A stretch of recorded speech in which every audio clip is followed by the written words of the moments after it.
പലരും ചോദിക്കുന്ന ചോദ്യമാണ് ഒരു അക്കൗണ്ട് ഓപ്പൺ ചെയ്യണം ഏതാണ് ബെസ്റ്റ് ബാങ്ക് എന്ന്. എന്നാൽ അതിനൊരു വ്യക്തമായ ഉത്തരം പറയാനായിട്ട് സാധിക്കില്ല. ഒരു ബാങ്കിനെയും ബെസ്റ്റ് ബാങ്ക് എന്ന് പറഞ്ഞ് നമുക്ക് ചൂണ്ടിക്കാണിക്കാനായി സാധിക്കില്ല. കാരണം എനിക്ക് ഒരു ബാങ്കിൽ നിന്ന് ലഭിക്കുന്ന എക്സ്പീരിയൻസ് ആവില്ല അതേ ബാങ്കിൽ നിന്നും മറ്റൊരു വ്യക്തിക്ക് ലഭിക്കുന്നത്. പല ഫാക്ടേഴ്സിനെ ഇത് ഡിപ്പെൻഡ് ചെയ്തിരിക്കും. ലൈക്ക് നമ്മളുടെ അക്കൗണ്ട് വേരിയൻറ്റ്, ഇപ്പോൾ സീറോ ബാലൻസ് അക്കൗണ്ട് ആണോ, ഇല്ലെങ്കിൽ നമ്മൾ പ്രീമിയം കാറ്റഗറി അക്കൗണ്ട് ഉപയോഗിക്കുന്ന ഒരു വ്യക്തിയാണോ, അതുപോലെ തന്നെ നമ്മളുടെ ആ ഒരു ബാങ്കുമായിട്ടുള്ള റിലേഷൻഷിപ്പ്, നമ്മൾ ജസ്റ്റ് ബാങ്കിങ് സേവനങ്ങൾ യൂസ് ചെയ്യുന്ന ഒരു വ്യക്തിയാണോ, അല്ലെങ്കിൽ നമ്മൾ നല്ല രീതിയിൽ ആ ഒരു ബാങ്കിൽ ഡെപ്പോസിറ്റ് ഒക്കെ ചെയ്തിട്ടുള്ള ഹൈ നെറ്റ് വർത്ത് ഇൻഡിവിജ്വൽ ആണോ. അതേപോലെ തന്നെ നമ്മളുടെ ബ്രാഞ്ചിനെ ഡിപ്പെൻഡ് ചെയ്തിരിക്കും. നമ്മളുടെ ബ്രാഞ്ചിൽ വർക്ക് ചെയ്യുന്ന സ്റ്റാഫ്സിൻ്റെ പെരുമാറ്റം, അവരുടെ വർക്ക് ലോഡ്, അങ്ങനെ പല ഫാക്ടേഴ്സിനെ ഡിപ്പെൻഡ് ചെയ്തിരിക്കും നമുക്കൊരു ബാങ്കിൽ നിന്ന് ലഭിക്കുന്ന എക്സ്പീരിയൻസ്. അത് ആദ്യം പറഞ്ഞതുപോലെ എനിക്ക് ലഭിക്കുന്ന എക്സ്പീരിയൻസ് ആവില്ല അതേ ബാങ്കിൽ നിന്ന് മറ്റൊരു വ്യക്തിക്ക് ലഭിക്കുന്നത്. ഉദാഹരണമായിട്ട് ഒരു ബാങ്കിൽ സീറോ ബാലൻസ് അക്കൗണ്ട് ഉള്ള ഒരു വ്യക്തിക്ക് ലഭിക്കുന്ന സപ്പോർട്ട് ആയിരിക്കില്ല ആ ഒരു ബാങ്കിൽ ഒരു പ്രീമിയം അക്കൗണ്ടും അതുപോലെ തന്നെ നല്ല ഡെപ്പോസിറ്റും കാര്യങ്ങളൊക്കെ ഉള്ള ഒരു വ്യക്തിക്ക് ലഭിക്കുന്നത്. രണ്ടുപേർക്ക് ലഭിക്കുന്ന സപ്പോർട്ടിൽ ഡിഫറൻസ് തീർച്ചയായിട്ടും ഉണ്ടാകും. നമുക്ക് അറിയാൻ സാധിക്കും, ഇപ്പോൾ പ്രീമിയം അക്കൗണ്ട് വേരിയൻ്റ് ഒക്കെ ആണെങ്കിൽ അവർക്ക് ഒരു റിലേഷൻഷിപ്പ് മാനേജർ ഉണ്ടാകും, അങ്ങനെ കൂടിയ സപ്പോർട്ടും കാര്യങ്ങളൊക്കെ ഉണ്ടാകും. അതുപോലെ തന്നെ ആദ്യം പറഞ്ഞതുപോലെ നമ്മളുടെ അക്കൗണ്ടുള്ള ബ്രാഞ്ച് ഏതാണോ, ഒരു ബ്രാഞ്ചിൽ വർക്ക് ചെയ്യുന്ന സ്റ്റാഫ്സിൻ്റെ ബിഹേവിയർ. ഇപ്പോൾ ചില ബാങ്കുകളെ പറ്റി നമ്മൾ പറയാറുണ്ട്, ആ ഒരു ബാങ്കിൽ സപ്പോർട്ട് മോശമാണ്, അവരുടെ സ്റ്റാഫ് ഒന്നും നല്ല രീതിയിൽ കസ്റ്റമറിനോട് പെരുമാറില്ല എന്നൊക്കെ. പക്ഷേ അതേ ബാങ്കിൻ്റെ തന്നെ ചില ബ്രാഞ്ചിലേക്ക് പോയി കഴിഞ്ഞാൽ നമുക്ക് നല്ല രീതിയിലുള്ള സപ്പോർട്ടും കാര്യങ്ങളൊക്കെ ആയിരിക്കും ലഭിക്കുന്നത്. അത് ഈ പറഞ്ഞ രീതിയിൽ ആ ഒരു ബ്രാഞ്ചിൽ വർക്ക് ചെയ്യുന്ന സ്റ്റാഫ്സിൻ്റെ പെരുമാറ്റം, അതുപോലെ തന്നെ അവരുടെ വർക്ക് ലോഡ്, അതിനെയും തീർച്ചയായിട്ടും ഡിപ്പെൻഡ് ചെയ്തിരിക്കും. ഇപ്പോൾ ഒരു ബാങ്കിൻ്റെ ഒരു ബ്രാഞ്ചിൽ അവർക്ക് താങ്ങാവുന്നതിനേക്കാൾ വർക്ക് ലോഡൊക്കെ ഉണ്ടെങ്കിൽ പലപ്പോഴും അവർക്ക് നല്ല രീതിയിൽ കസ്റ്റമറിനെ സപ്പോർട്ട് ചെയ്യാനും കസ്റ്റമറോട് നല്ല രീതിയിൽ പെരുമാറാനൊന്നും സാധിച്ചു എന്ന് വരില്ല. നല്ല രീതിയിൽ വർക്ക് ലോഡും കാര്യങ്ങളൊക്കെ ഉണ്ടാകും, അവർ അതിൻ്റെ ടെൻഷനിലായിരിക്കും ഇരിക്കുന്നത്. സോ ഇങ്ങനെ പല കാരണങ്ങൾ കൊണ്ട് സെയിം ബാങ്ക് തന്നെ, ഇനി ഇവൻ സെയിം ബ്രാഞ്ച് തന്നെ ആണെങ്കിൽ കൂടി ഓരോരുത്തർക്കും ലഭിക്കുന്ന സപ്പോർട്ടും കാര്യങ്ങളൊക്കെ ഡിഫറൻ്റ് ആയിരിക്കും. അതേപോലെ തന്നെ നമുക്കൊരു ബാങ്കിൻ്റെ ഫ്യൂച്ചർ നമുക്ക് പ്രെഡിക്റ്റ് ചെയ്യാനായിട്ട് പറ്റില്ല. എത്ര നല്ല ബാങ്ക് ആണെങ്കിലും അതിൻ്റെ ഫ്യൂച്ചർ നമുക്ക് എന്താണെന്ന് നമുക്ക് ഇപ്പോൾ പറയാനായിട്ട് സാധിക്കില്ല. ഇപ്പോൾ നമ്മൾ കണ്ടതാണ്, അമേരിക്കയിലേക്ക് മികച്ച ബാങ്ക് എന്ന് പറഞ്ഞ പല ബാങ്കുകളുമാണ് ഈയിടെയൊക്കെ തകർന്നു പോയത്. സോ നമുക്കൊരു ബാങ്കിൻ്റെ ഫ്യൂച്ചർ നമുക്ക് പ്രെഡിക്റ്റ് ചെയ്യാനായിട്ട് പറ്റില്ല. ഇങ്ങനെ പല കാരണങ്ങൾ കൊണ്ട് നമുക്ക് ബെസ്റ്റ് ബാങ്ക് എന്ന് പറഞ്ഞുകൊണ്ട് ഒരു ബാങ്കിനെ നമുക്ക് ചൂണ്ടിക്കാണിക്കാനായിട്ട് പറ്റില്ല. വീഡിയോയിലേക്ക് കടക്കുന്ന മുമ്പ് വിവിധ ബാങ്ക് അക്കൗണ്ടുകളെ പറ്റിയും കാർഡുകളെ പറ്റിയും കൂടുതലായിട്ട് അറിയാനും അപ്ലൈ ചെയ്യാനും വിസിറ്റ് fino360.com, ആമസോൺ, ഫ്ലിപ്കാർട്ട് പോലുള്ള ഇ-കോമേഴ്സ് പ്ലാറ്റ്ഫോമുകളിൽ വരുന്ന ഓഫർ അപ്ഡേറ്റ് ടെലിഗ്രാമിൽ കിട്ടാനായിട്ട് ജോയിൻ എൻ്റെ ഓഫർ Telegram channel. Financial news update മലയാളത്തിൽ എല്ലാ ദിവസവും ടെലിഗ്രാം ചാനൽ അപ്ഡേറ്റ് ആയിട്ട് ലഭിക്കാനായിട്ട് join money Malayalam Telegram channel, link in below. നിങ്ങൾ ഉപയോഗിച്ചതിൽ ഏറ്റവും ബെസ്റ്റായിട്ട് നിങ്ങൾക്ക് തോന്നിയ ബാങ്ക് ഏതാണെന്ന് കമൻറ്റ് ചെയ്യുക. ഏറ്റവും കൂടുതൽ ആളുകൾ കമൻറ്റ് ചെയ്യുന്ന ബാങ്ക് ഏതാണെന്ന് നമുക്ക് നോക്കാം. അങ്ങനെ അക്കൗണ്ട് ഓപ്പൺ ചെയ്യാനായിട്ട് ബാങ്ക് ചൂസ് ചെയ്യുമ്പോൾ ശ്രദ്ധിക്കേണ്ട കുറച്ച് കാര്യങ്ങളുണ്ട്. അതിൽ ഒന്നാമത്തെ ഒരു കാര്യമാണ് ബാങ്കിൻ്റെ സേഫ്റ്റി എന്ന് പറയുന്നത്. നമ്മൾ പലിശ, അതുപോലെ തന്നെ ഫീച്ചേഴ്സ്, ഇതൊന്നും നോക്കി മാത്രം ഒരു ബാങ്കിനെ നമ്മൾ ചൂസ് ചെയ്യരുത്. ആ ഒരു ബാങ്കിൻ്റെ സേഫ്റ്റി കൂടി നമ്മൾ നോക്കണം. ഏറ്റവും മുൻപന്തിയിൽ നിൽക്കുന്ന നല്ല സേഫ്റ്റി പ്രൊവൈഡ് ചെയ്യുന്ന ഒരു ബാങ്ക് വേണം തിരഞ്ഞെടുക്കാൻ. അതുപോലെ തന്നെ മനസ്സിലാക്കിയിരിക്കേണ്ട ഒരു കാര്യമാണ്, ഓരോ ബാങ്കിലും നമുക്ക് മാക്സിമം 5 ലക്ഷം രൂപ വരെയുള്ള ഡെപ്പോസിറ്റിന് മാത്രമാണ് നമുക്ക് DSCGCയുടെ ഇൻഷുറൻസ് പരിരക്ഷയുള്ളത്. സോ വലിയ വലിയ എമൗണ്ടൊക്കെ ആണെങ്കിൽ ഒരൊറ്റ അക്കൗണ്ടിൽ കീപ്പ് ചെയ്യുന്നതിന് പകരം സ്പ്ലിറ്റ് ചെയ്ത് കീപ്പ് ചെയ്യുന്നതായിരിക്കും ബെറ്റർ ഓപ്ഷൻ. കാരണം ഇൻ കേസ് ബാങ്ക് തകർന്ന് ലിക്വിഡിറ്റിയിലേക്ക് നീങ്ങിക്കഴിഞ്ഞാൽ നമുക്ക് ഓരോ ബാങ്കിലെയും 5 ലക്ഷം രൂപ വരെയുള്ള ഡെപ്പോസിറ്റിന് നമുക്ക് ഈ പറഞ്ഞ DSCGCയുടെ ഇൻഷുറൻസ് പരിരക്ഷ ലഭിക്കും. ഇപ്പോൾ ഒരു ബാങ്കിൽ തന്നെയാണ് നിങ്ങൾ 10 ലക്ഷം രൂപ കീപ്പ് ചെയ്തതെങ്കിൽ നിങ്ങൾക്ക് 5 ലക്ഷം രൂപ വരെയുള്ള തുകയ്ക്ക് മാത്രമാണ് ഇൻഷുറൻസ് പരിരക്ഷയുള്ളത്. അതേസമയം 5 വീതം 2 ബാങ്കിലായിട്ടാണ് നിങ്ങൾ കീപ്പ് ചെയ്തതെങ്കിൽ 2 ബാങ്കിലെയും 5 ലക്ഷം രൂപ വരെയുള്ള ഡെപ്പോസിറ്റിന് നിങ്ങൾക്ക് DSCGCയുടെ ഇൻഷുറൻസ് പരിരക്ഷ ലഭിക്കും. സോ ഒരൊറ്റ അക്കൗണ്ടിൽ കീപ്പ് ചെയ്യുന്നതിന് പകരം ഈ രീതിയിൽ സ്പ്ലിറ്റ് ചെയ്ത് കീപ്പ് ചെയ്യുന്നതായിരിക്കും ഒരു ബെറ്റർ ഓപ്ഷൻ. പിന്നെ അക്കൗണ്ട് ഓപ്പൺ ചെയ്യാനായിട്ട് ഒരു ബാങ്ക് ചൂസ് ചെയ്യുമ്പോൾ ശ്രദ്ധിക്കണം മറ്റൊരു കാര്യമാണ് ആ ഒരു ബാങ്കിൻ്റെ ഡിജിറ്റൽ പ്രസൻസ് എന്നത്. ആ ഒരു ബാങ്കിൻ്റെ മൊബൈൽ ബാങ്കിങ് ആപ്പ് നോക്കുക, അതുപോലെ തന്നെ അവരുടെ ഇൻ്റർനെറ്റ് ബാങ്കിങ് സൗകര്യം നോക്കുക. ഇതൊക്കെ നമുക്ക് ഗൂഗിൾ ചെയ്ത് കഴിഞ്ഞാലും യൂട്യൂബിൽ നോക്കിക്കഴിഞ്ഞാലും ഇഷ്ടംപോലെ റിവ്യൂസും കാര്യങ്ങളൊക്കെ കാണുവാനായിട്ട് സാധിക്കും. സോ നിങ്ങൾ അക്കൗണ്ട് ഓപ്പൺ ചെയ്യാൻ പോകുന്ന ബാങ്കിന് നല്ലൊരു മൊബൈൽ ആപ്പ് ഉണ്ട്, അതുപോലെ തന്നെ നല്ല മികച്ചൊരു ഇൻ്റർനെറ്റ് ബാങ്കിങ് സിസ്റ്റം ഉണ്ടെന്ന് ഉറപ്പുവരുത്തുക. പിന്നെ നോക്കേണ്ട മറ്റൊരു കാര്യമാണ് കസ്റ്റമർ കെയർ സപ്പോർട്ട് എന്ന് പറയുന്നത്. നമുക്ക് എന്തെങ്കിലും ഒരു ആവശ്യം വന്നാൽ കസ്റ്റമർ കെയറിൽ കോൺടാക്റ്റ് ചെയ്യണം. സോ നല്ല സപ്പോർട്ട് പ്രൊവൈഡ് ചെയ്യുന്ന ബാങ്ക് തന്നെ ചൂസ് ചെയ്യുക. ഇപ്പോൾ നിങ്ങൾക്ക് ഇംഗ്ലീഷ് അറിയില്ല, ഹിന്ദി അറിയില്ല എന്നുണ്ടെങ്കിൽ മലയാളത്തിൽ കസ്റ്റമർ സപ്പോർട്ട് തരുന്നൊരു ബാങ്ക് വേണം തിരഞ്ഞെടുക്കാനായിട്ട്. എല്ലാ ബാങ്കിനും മലയാളത്തിൽ കസ്റ്റമർ സപ്പോർട്ട് ഇല്ല, ആ ഒരു കാര്യം ഓർക്കുക. മെജോറിറ്റി ബാങ്കിനും ഹിന്ദി അല്ലെങ്കിൽ ഇംഗ്ലീഷ് ആയിരിക്കും കോമൺ കോമൺ ആയിട്ടുള്ളത്.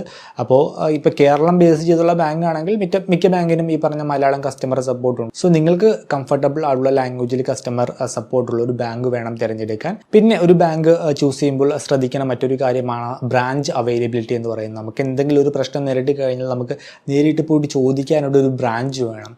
പലരും ചെയ്യുന്നൊരു കാര്യമാണ് പ്രൈമറി അക്കൗണ്ടായിട്ട് പോയിട്ട് ന്യൂ ബാങ്ക് അക്കൗണ്ടൊക്കെ എടുക്കുന്നത്. അത് ഒരു മണ്ടത്തരമാണ്. കാരണം നമുക്കൊരു സപ്പോർട്ട് വേണ്ടി വന്നാൽ നമുക്ക് നേരിട്ട് പോയിട്ട് ചോദിക്കാനായിട്ട് ബ്രാഞ്ചോ കാര്യങ്ങളോ ഒന്നുമില്ല. ഇപ്പോൾ ന്യൂ ബാങ്ക് ഏതെങ്കിലും ഒരു ബാങ്കുമായിട്ട് ടൈപ്പായിട്ടായിരിക്കും അക്കൗണ്ട് പ്രൊവൈഡ് ചെയ്യുന്നത്. പക്ഷേ ആ ഒരു ബാങ്കിൽ നമുക്ക് നേരിട്ട് പോയിട്ട് ചോദിക്കാനായിട്ട് പറ്റില്ല. അങ്ങനെ ചെല്ലുവാൻ നേരത്ത് അവർക്ക് അതിനെപ്പറ്റി അറിയില്ല. നിങ്ങൾ ആ ഒരു കമ്പനിയുടെ കസ്റ്റമർ സപ്പോർട്ടിൽ കോൺടാക്റ്റ് ചെയ്യുമെന്നൊക്കെ ആയിരിക്കും റെസ്പോൺസ് ലഭിക്കുന്നത്. സോ അങ്ങനെ ഒരു പ്രശ്നം പലരും നേരിടുന്നുണ്ട്. അതുകൊണ്ട് തന്നെ ഒരിക്കലും പ്രൈമറി അക്കൗണ്ടായിട്ട് ഈ പറഞ്ഞ ന്യൂ ബാങ്ക് അക്കൗണ്ടുകളൊന്നും എടുക്കാതിരിക്കുക. നമ്മുടെ തൊട്ടടുത്ത് നമുക്ക് ഈസി ആയിട്ട് ആക്സസിബിൾ ആയിട്ട് ബ്രാഞ്ചൊക്കെ ഉള്ള ഒരു ബാങ്ക് വേണം തിരഞ്ഞെടുക്കാൻ. അതേപോലെ തന്നെ നമ്മൾ ഓപ്പൺ ചെയ്ത അക്കൗണ്ട് നമുക്ക് ക്ലോസ് ചെയ്യണമെങ്കിലും പലപ്പോഴും ബ്രാഞ്ചിൽ നേരിട്ട് പോയിട്ട് റിക്വസ്റ്റ് കൊടുക്കേണ്ടതായിട്ട് വരും. സോ നമ്മളുടെ തൊട്ടടുത്ത് ബ്രാഞ്ചൊന്നും ഇല്ലാത്തൊരു ബാങ്ക് ആണെങ്കിൽ അത് നമുക്ക് ബുദ്ധിമുട്ടാകും. ആ ഒരു സമയത്തൊക്കെ അക്കൗണ്ട് ക്ലോസ് ചെയ്യാനായിട്ട് ദൂരെയൊക്കെ പോകേണ്ടതായിട്ട് വരും. സോ നമ്മളുടെ തൊട്ടടുത്ത് നമുക്ക് ഈസി ആയിട്ട് ആക്സസിബിൾ ആയിട്ട് ബ്രാഞ്ച് ഉള്ള ഒരു ബാങ്ക് വേണം ചൂസ് ചെയ്യാൻ. പിന്നെ ശ്രദ്ധിക്കുന്ന മറ്റൊന്നാണ് ATM അല്ലെങ്കിൽ CDMൻ്റെ അവൈലബിലിറ്റി എന്ന് പറയുന്നത്. നിങ്ങൾ സ്ഥിരമായിട്ട് ATM CDM ഉപയോഗിക്കുന്ന ഒരു വ്യക്തിയാണെങ്കിൽ നിങ്ങളുടെ തൊട്ടടുത്ത് നിങ്ങൾ അക്കൗണ്ട് ഓപ്പൺ ചെയ്യാൻ പോകുന്ന ബാങ്കിന് ATM അല്ലെങ്കിൽ CDM മെഷീൻ ഉണ്ടെന്ന് ഉറപ്പ് വരുത്തുക.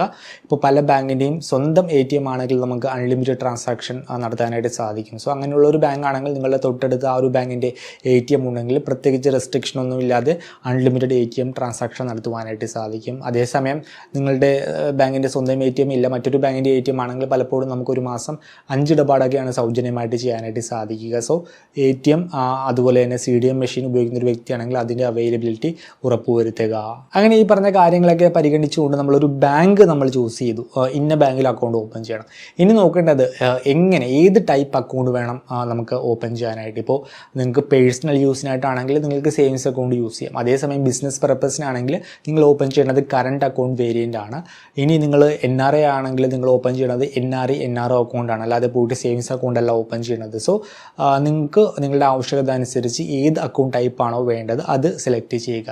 പിന്നെ നോക്കേണ്ടത് അക്കൗണ്ട് വേരിയൻ്റ് ആണ്. ഇപ്പോൾ ഒരു ബാങ്കിൽ തന്നെ പല അക്കൗണ്ട് വേരിയൻറ്റുകൾ ഉണ്ടാകും. ഇപ്പോൾ സേവിങ്സ് അക്കൗണ്ട് ആണെങ്കിൽ 0 ബാലൻസ് ഉണ്ടാകും, അതേപോലെ തന്നെ high end top premium account variant ഉണ്ടാകും. സോ നിങ്ങളുടെ ആവശ്യകത അനുസരിച്ച് ഒരു അക്കൗണ്ട് വേരിയൻറ്റ് സെലക്ട് ചെയ്യുക. നിങ്ങൾ ബേസിക് ആയിട്ടുള്ള ആവശ്യമാണ്, അങ്ങനെ എല്ലാ ദിവസവും ഒന്നും ഈ പറഞ്ഞ രീതിയിൽ ബാങ്കിങ് സേവനങ്ങളൊന്നും ഉപയോഗിക്കില്ല, ജസ്റ്റ് ട്രാൻസാക്ഷൻ ചെയ്യാനാണ്, അങ്ങനെയുള്ള ബേസിക് ആയിട്ടുള്ള ആവശ്യങ്ങളൊക്കെ ആണെങ്കിൽ 0 ബാലൻസ് അക്കൗണ്ട് ചൂസ് ചെയ്യാം. അതേസമയം നിങ്ങൾ ഡെയിലി ബാങ്കിങ് സേവനങ്ങൾ ഉപയോഗിക്കുന്ന ഒരു വ്യക്തിയാണെങ്കിൽ 0 ബാലൻസ് അക്കൗണ്ടിന് പകരം ഒരു പക്ഷേ ചെറിയൊരു മന്ത്ലി ആവറേജ് ബാലൻസ് കീപ്പ് ചെയ്യുന്ന അക്കൗണ്ട് എടുക്കുന്നതായിരിക്കും ബെറ്റർ ഓപ്ഷൻ. ഇനി നിങ്ങൾ നല്ല രീതിയിലൊക്കെ ബാങ്കിങ് സേവനങ്ങൾ ഉപയോഗിക്കുന്ന ഒരു വ്യക്തിയാണെങ്കിൽ ഒരു പ്രീമിയം അക്കൗണ്ട് എടുക്കുക. അങ്ങനെയൊക്കെ എടുത്തു കഴിഞ്ഞാലുള്ള ബെനിഫിറ്റ് എന്താണെന്ന് വെച്ചാൽ ഈ 0 ബാലൻസ് അക്കൗണ്ടിലേക്ക് പല സർവീസുകളും റെസ്ട്രിക്റ്റഡ് ആയിരിക്കും. ഇപ്പോൾ ബ്രാഞ്ചിൽ നമുക്ക് നടത്താൻ സാധിക്കുന്ന ട്രാൻസാക്ഷനുകളുടെ എണ്ണം ഇപ്പോൾ 1-2 ആയിരിക്കും. അപ്പോൾ അത് കഴിഞ്ഞ് കഴിഞ്ഞാൽ സർവീസ് ചാർജ് ഈടാക്കും. അതേസമയം നമ്മുടെ കയ്യിലൊരു പ്രീമിയം അക്കൗണ്ട് ആണെങ്കിൽ നമുക്ക് ഇത്തരത്തിലുള്ള റെസ്ട്രിക്ഷൻ ഒന്നും ഉണ്ടാവില്ല. നമുക്ക് പല സർവീസ് ചാർജുകളും വേവ് ചെയ്ത് കിട്ടും. ലൈക്ക് ഇപ്പോൾ ഡെബിറ്റ് കാർഡിനാണെങ്കിൽ നമുക്ക് ലൈഫ് ടൈം ഫ്രീ ആയിട്ടായിരിക്കും തരുന്നത്. അതുപോലെ തന്നെ നമുക്ക് ബ്രാഞ്ചിൽ പോയിട്ട് ലിമിറ്റ് ഇല്ലാതെ നമുക്ക് ട്രാൻസാക്ഷൻ നടത്താനായിട്ട് സാധിക്കും. അങ്ങനെ പല സർവീസുകൾക്കും റെസ്ട്രിക്ഷൻ കാണില്ല. അതുപോലെ തന്നെ സർവീസ് ചാർജും വേവ് ചെയ്ത് കിട്ടും. സോ നിങ്ങളുടെ ആവശ്യകത അനുസരിച്ച് നിങ്ങൾക്ക് 0 ബാലൻസ് അക്കൗണ്ട് വേണോ പ്രീമിയം കാറ്റഗറി അക്കൗണ്ട് വേണോ എന്ന് ഡിസൈഡ് ചെയ്യുക. അങ്ങനെ ഏത് ബാങ്കിൽ അക്കൗണ്ട് ഓപ്പൺ ചെയ്യണം എന്ന് ഡിസൈഡ് ചെയ്തു, ഏത് ടൈപ്പ് അക്കൗണ്ട് വേണം എന്ന് ഡിസൈഡ് ചെയ്തു, ഏത് വേരിയൻ്റ് അക്കൗണ്ട് വേണം എന്ന് ഡിസൈഡ് ചെയ്തു. ഇനി നോക്കേണ്ടത് നമ്മൾ ചൂസ് ചെയ്ത ഒരു അക്കൗണ്ട് വേരിയൻറ്റുമായി ബന്ധപ്പെട്ട സർവീസ് ചാർജുകളാണ്. ബാങ്കിൻ്റെ വെബ്സൈറ്റിൽ കയറി കഴിഞ്ഞാൽ നമുക്ക് ഈ സർവീസ് ചാർജുകളൊക്കെ അറിയാനായിട്ട് സാധിക്കും. നമ്മളുടെ ഒരു അക്കൗണ്ട് വേരിയൻറ്റുമായി ബന്ധപ്പെട്ട സർവീസ് ചാർജുകൾ വ്യക്തമായിട്ട് മനസ്സിലാക്കുക.